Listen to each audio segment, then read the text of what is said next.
So today, someone was writing in that they had gotten ill and they had a trauma about 5 years ago. It was a big trauma. And some months after that, they got ill and ended up in hospital. And when they got out of hospital, they kept getting ill. And she was aware that she felt it was based in this trauma. And now she has fear that it's going to keep coming back. The illnesses are going to keep coming back. And now there's fear also stored inside of her body. And this is, in fact, the way it works inside of us. That what science has found is that when we feel a strong emotion and we repress it, it actually releases a biochemistry into our bloodstream, which will go to certain cell receptors and block them, rendering those cells incapable of communicating with the rest of the cells in the body, which they normally do all the time. And if over time illness happens, obviously it happens where the cells are blocked. And conversely, what they also know to be true is when we feel our emotions very openly and very freely, naturally like a child does, our cell receptors remain open. And what science has found is that our cells, they all replicate at varying speeds. But when we have this emotional issue that we were at the height of, and we somehow just shut it down, and the biochemistry was released, and that cell memory got stored inside of our cells. And before that cell generation dies, it passes on its programming, its cell memory, its consciousness to the next cell generation.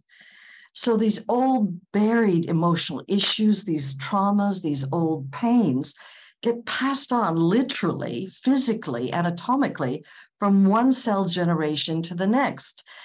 And then what happens is life triggers us, and suddenly, out of nowhere, up comes the emotional issue that's actually physically stored inside of our cells. And the journey, for those of you that are new to it, is a healing method that was originally born from my own direct experience. 29 years ago, I ended up with a basketball-sized tumor. And in 6.5 weeks' time, I healed from that. And without any medical intervention, or obviously I did go end up at an oncologist's office and have it diagnosed and everything. But I was really catapulted on my own healing journey. And part of the gift of my own healing journey is I found a means for all of us to go on our healing journeys, to get access to these old cell memories, the old emotional pain, the old traumas that are stored inside, and to go through a very deep clearing, releasing process and healing process, ultimately forgiveness, so that when new cells are born, they're born devoid of that old consciousness as new regenerative cells. So the new cells, once you've cleared out all the old cell memory, the old pain, you've come to some understanding of what took place to you when that old emotional issue got buried inside your cells, and you've really cleared it on all levels of being. Then when the new cells are born and the new generation of cells is born, it is born devoid of that old consciousness as new regenerative cells. And it was interesting because I was speaking to a producer of a documentary that's been proposed to Netflix that's all about this whole issue of cell memories and how to get access to them. And indeed, there are 3 hospitals in Israel where they are using the journey method, that after let's say you've been diagnosed with cancer, then after you've done whatever medical treatment in the hospital, you have a week in the recovery center where the focal point of the whole recovery center is to get to the emotional corollary of what co-created the illness. And so this documentary has been following along to see the results of doing the journey. And they've found over time that the illnesses tend not to come back. So they have the same thing for in the hospital that has heart disease as their specialty, where they get to the emotional root cause of what co-created the heart attack in the first place. Same thing with fibromyalgia. Now, today, someone wrote to me that she had been diagnosed with fibromyalgia. And she explained that not long before she got fibromyalgia, she had a trauma. And indeed, when I was speaking to the producer today, she said she was following the journey of two fibromyalgia patients. And what they uncovered there, one, was that she had been raped in a gang rape when she was 16 years old. And the truth of the matter is, no one has given any of us a manual. How do you deal with that kind of trauma? So what do? We end up shutting down. We sweep it under the carpet. We try to get on with our lives. We try to cope.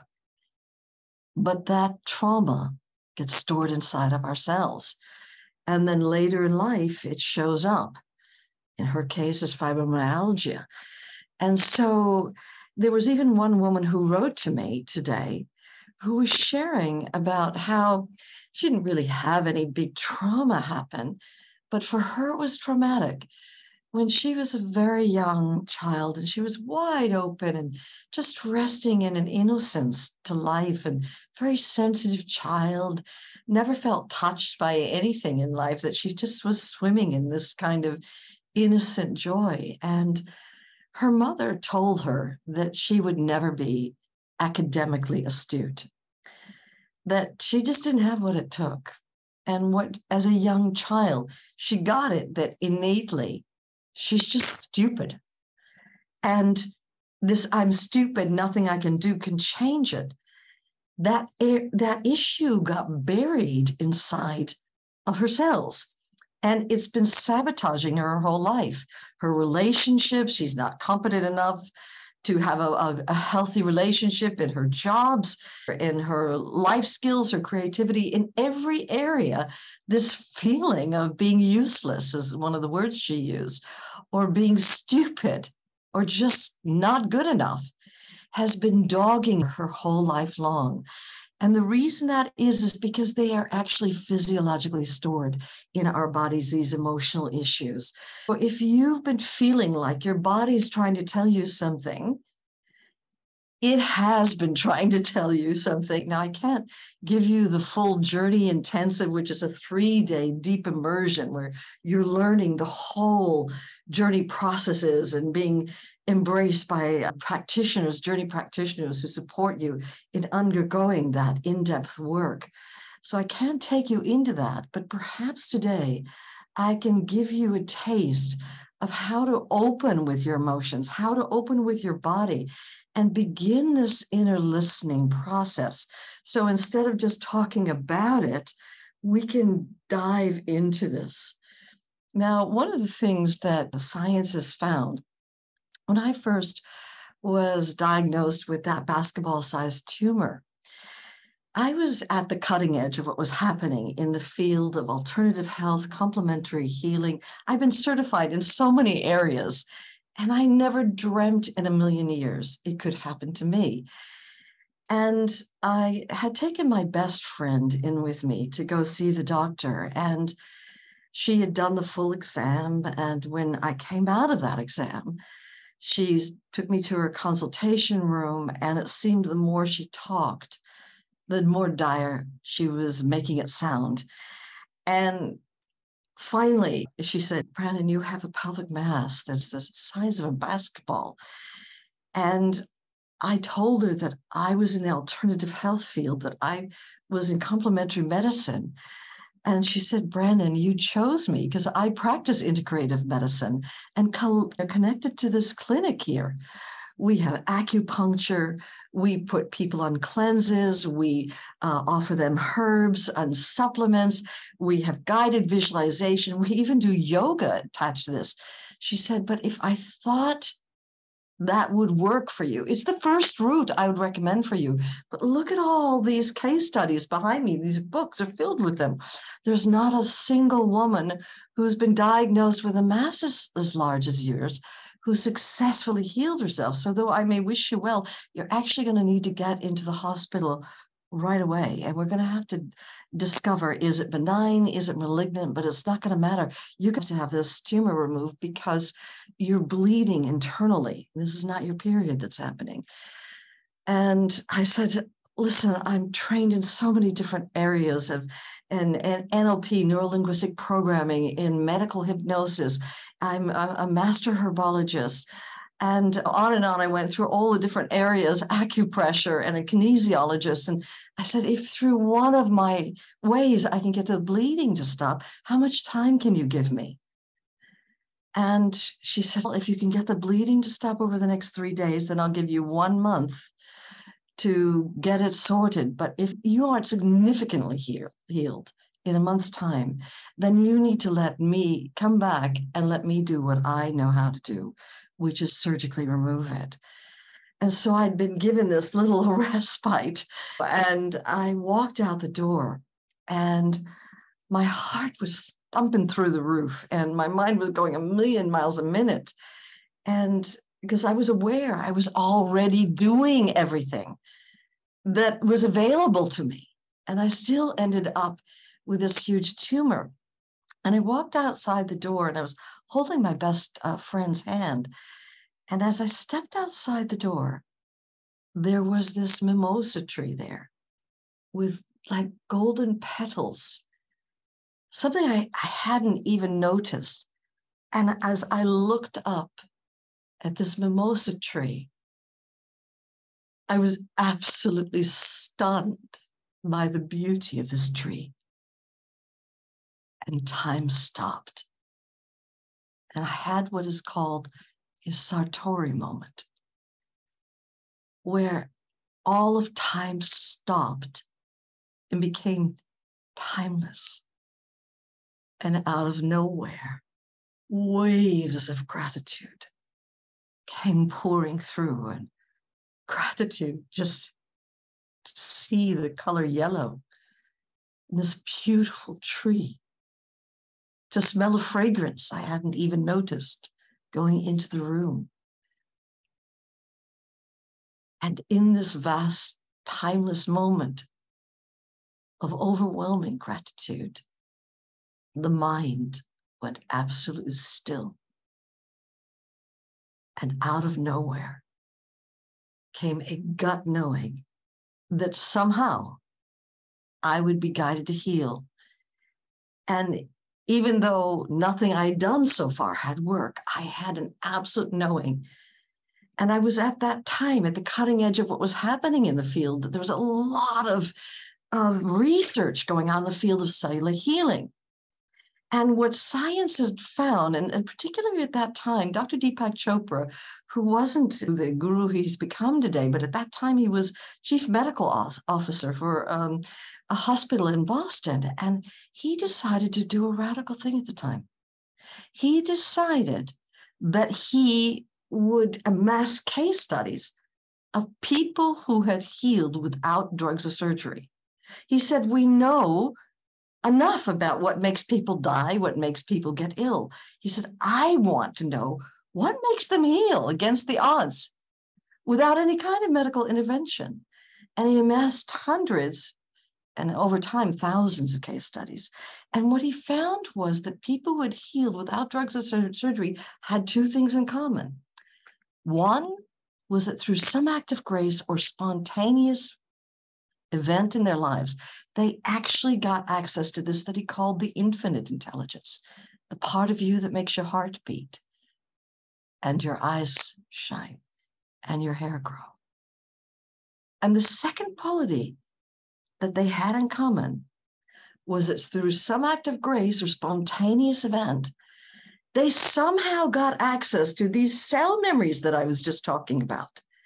And if somehow they released the stored consciousness there, or it was just a spontaneous event, when the new cells were born, they were born devoid of that old consciousness as new regenerative cells.